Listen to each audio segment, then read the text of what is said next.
Hi, my name is Anita Craig. I'm the founder of Future Leaders of the World, FLOW, and the Master Leader Program. And today we have with us one of our wonderful guest faculty from the heart of Africa and Johannesburg, Dr. Mamohau Sekgaphane. Thank you, Anita. Good afternoon, viewers. Just to introduce you to the audience who may not know the work that you do and a little bit about you. I know your professional experience, spans across teaching, facilitating, both from an academic perspective, and yet you also had a career in the corporate world, in the financial sector, etc. Perhaps you could just share a little bit around, what has led you to this capacity of facilitating this remarkable, rich depth array of human development work. What has brought you to this place in your life today that you are living on purpose and so passionate about bringing this work to others? Anita, I think transformation is a personal journey. I believe very, very strongly that for one to transform anything, they need to be continuously, consistently, committedly appreciate the importance of journeying into processes of transformation through their life experience, because our life and the experience of our life is our work. And I think what brings me here is my life. It begins with my life. And in my life journey, which I would share a little bit more of at a different stage, I go as far as going into the womb of conception, in my physical true conception as I was conceived. And I work through the process of the experience of conception and what it took me into, that invited me into stepping into the space of transformation. I start to introduce a 4-world inner journey that is very critical for one to travel or explore or engage, yes, both as the observer and the one that is engaged in it, in order for whole development to happen. So it's an inner journey which integrates the 4 quadrants of South, East, North, and West. And the South in this context is proposing that until and unless we go back to the South, which is the place of humanity in community, and reclaim our identity in humanity and community, we can truly never experience true transformation, because the 4 poles cannot meet at the center when one has been left out for true transformation to be experienced. I love that, Mamohau. There's so much in what you're saying there. It's a deeply, deeply, deeply spiritual journey. It's a cathartic process where one almost enters a place of death to experience rebirth. I wanted to ask you, Mamohau, what does it mean to be a conscious leader, in your own words? Conscious leadership is about a leader or leadership that is awake. But what does it mean to be awake?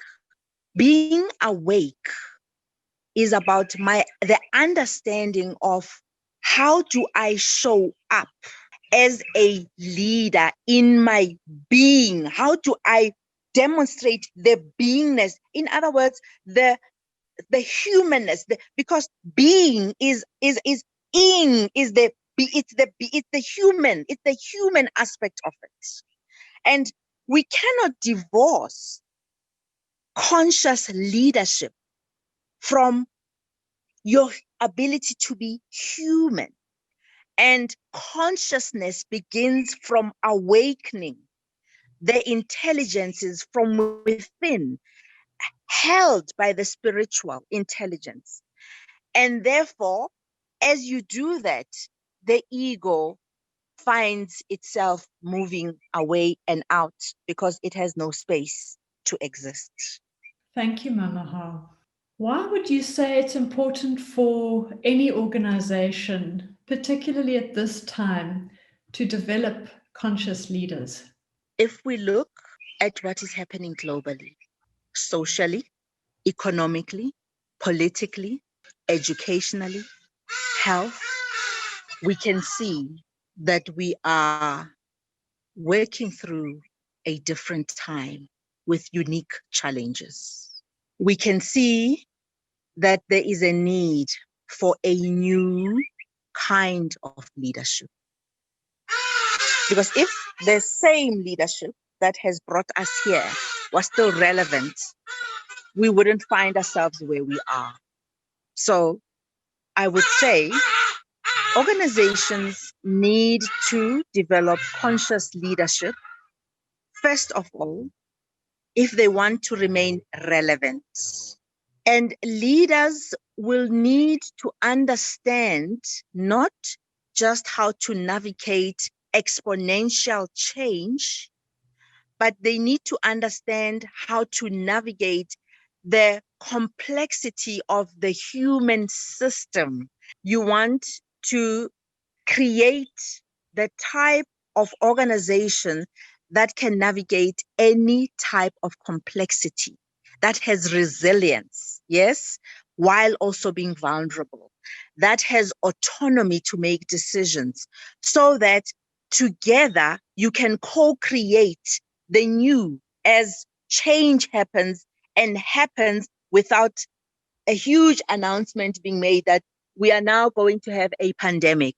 No, the pandemic arrives, but because we were in a space, or we are in a space where leaders are conscious, we were long awakening the organizational consciousness, which has prepared us for any dynamic.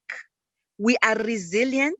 We have the skills, we have the tools, firstly and foremostly because we are conscious. That on its own is one of the most powerful skills a conscious leader can give to the people it leads or its organization to survive any change.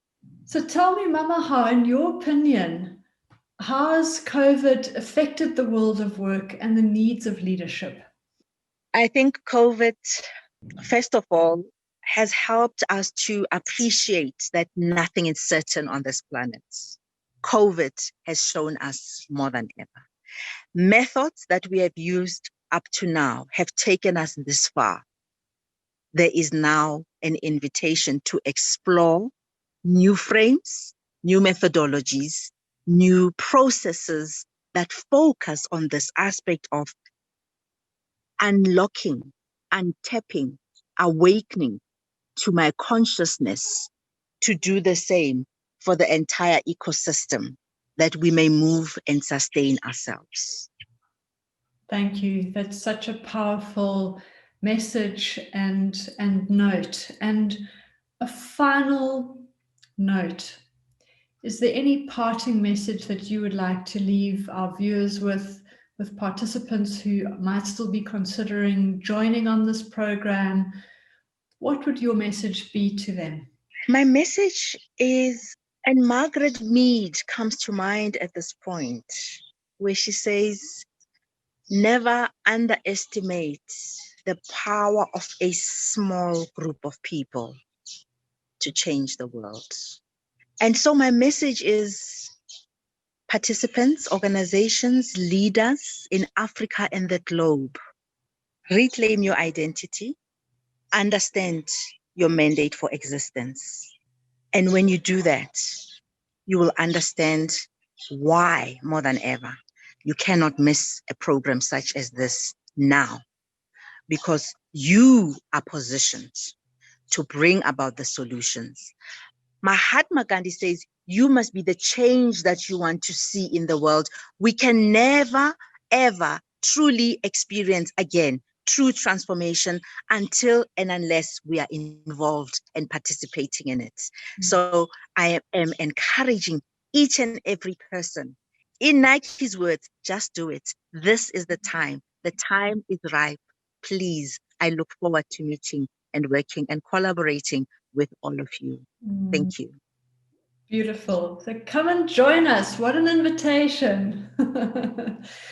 Mamohau, as always, an honor, a privilege from the heart, your deep wisdom, deep knowledge, the mountain and just a fountain of truth, consciousness pouring from you in such an embodied, grounded way. Thank you, thank you, thank you. And we look forward to much more next year with you. Thank you, Anita. And looking forward and really wishing this program the utmost best. Thank you for your hard work. It's a great honor. It's a great privilege to be able to participate like this. Thank you.